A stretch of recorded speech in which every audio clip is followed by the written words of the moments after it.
Lo que vamos a analizar es justamente la encuesta de expectativas empresariales que realiza la consultora Exante 2 veces al año. Es una encuesta semestral donde captura un montón de dimensiones asociadas a la situación de la economía, la situación política, la situación de las empresas y la perspectiva para un montón de variables que son sumamente relevantes. Así que vamos a empezar con la primera placa y lo que tenemos acá es las respuestas, esto es la cantidad de respuestas a esta pregunta que básicamente lo que intenta apelar es cuáles son los planes de contratación para el próximo año, ¿sí? ¿Cómo cree que evolucionará el empleo en el 2023? ¿Sí? Acá tenemos la evolución de los últimos relevamientos, se hace cada 6 meses, por eso los saltitos. Y este es el dato que conocimos justamente hoy cuando se divulgó la encuesta, ¿sí?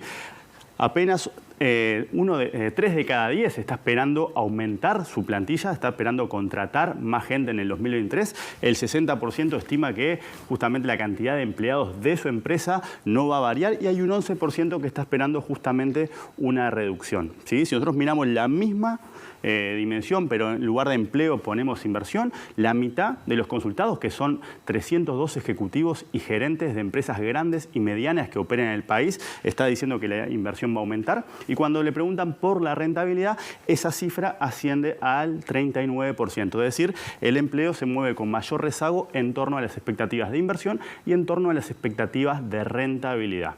Ahora bien, si vamos a la segunda placa, lo que intentamos recoger con esta pregunta es, bueno, si efectivamente la cantidad de trabajadores no va a aumentar, ¿cuáles son las razones que de alguna manera están limitando el incremento del empleo de vuelta en la empresa de cada uno de los ejecutivos consultados? Y acá tenemos las 3 primeras razones, que son las más mencionadas, por el cual justamente hay una restricción al aumento del empleo en las empresas. La primera es una dimensión que ha ido ganando protagonismo en el tiempo y es una dimensión que hemos discutido varias veces porque justamente supone desafíos relevantes en un plazo de mediano y largo plazo, que básicamente tiene que ver con el acceso a tecnología ahorradora de mano de obra. Luego tenemos el salario real elevado y acá de alguna manera vemos las dos caras que siempre tiene el salario, la cara del que lo cobra y la cara del que lo paga. Acá estamos viendo justamente cuáles son las expectativas de los empresarios y por ende estamos recogiendo su visión. Y el tercero tiene que ver también con aspectos coyunturales vinculados al volumen de negocios que tenga la empresa o que espere tener la empresa el próximo año. Después van perdiendo peso, pero acá tenemos las principales respuestas que dan a la hora de entender por qué justamente hay factores que están limitando el aumento o los planes de contratación para el año 2023. Si ahora avanzamos una placa más, lo que tenemos es las expectativas en torno a la inflación, que son relevantes porque justamente acá tenemos los empresarios que son los que de alguna manera participan de los mecanismos de formación de los precios. Esto simplemente lo explicamos brevemente. Estos son los rangos en donde ubican a la inflación y este es el porcentaje de respuestas. ¿Esto qué quiere decir?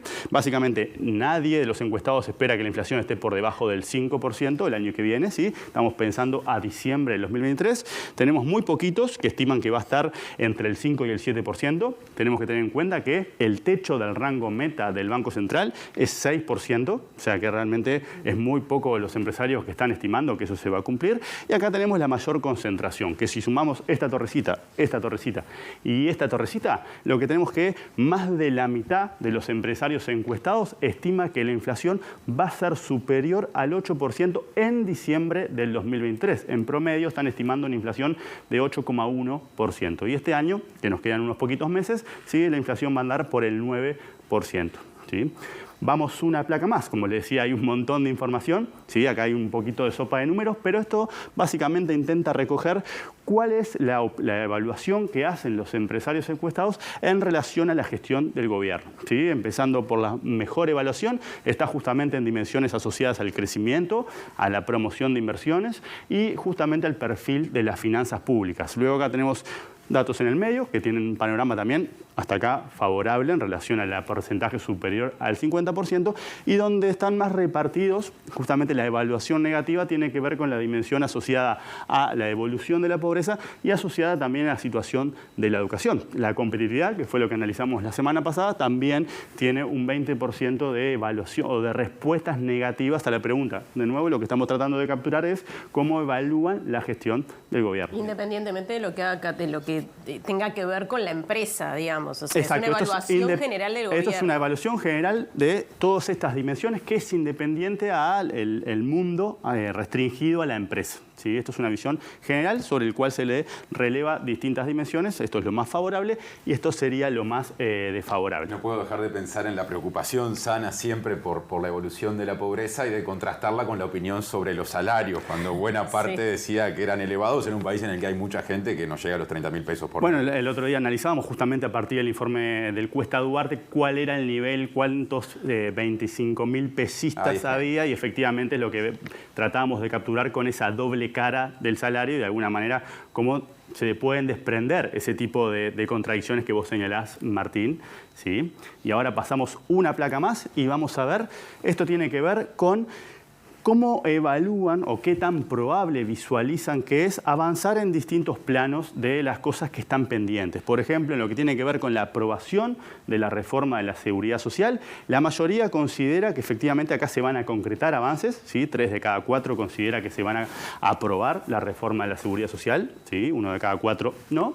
Luego tenemos, en relación a lo que es la culminación de las negociaciones del TLC con China, tenemos que la probabilidad es baja. ¿Sí? El 70% considera que es poco probable que haya una culminación de las negociaciones en el marco de este gobierno, ¿sí? Durante el periodo que queda. Y si vamos a la última, que es lo mismo, simplemente que lo que vamos a ver es cómo entra acá, lo que tenemos es la reforma del mercado de los combustibles, como otra de las reformas que está sobre la mesa, que en este caso también el 80% le asigna baja probabilidad a la posibilidad de concretar la reforma de los combustibles. Y por último tiene que ver con la dimensión de la modernización de las relaciones laborales, donde el 88% de los encuestados, ¿sí? evalúa como poco probable que tengamos avances que se materialicen en los próximos años, de vuelta en la dimensión que tiene que ver con la modernización de las relaciones laborales. Estas son algunas de las dimensiones que captura este informe. De nuevo, a los que les interese, eso lo pueden encontrar en la página de Exante, que justamente van a encontrar un montón de información. Acá simplemente tenemos un panorama sobre las principales dimensiones. Bien, muchas gracias, Germán.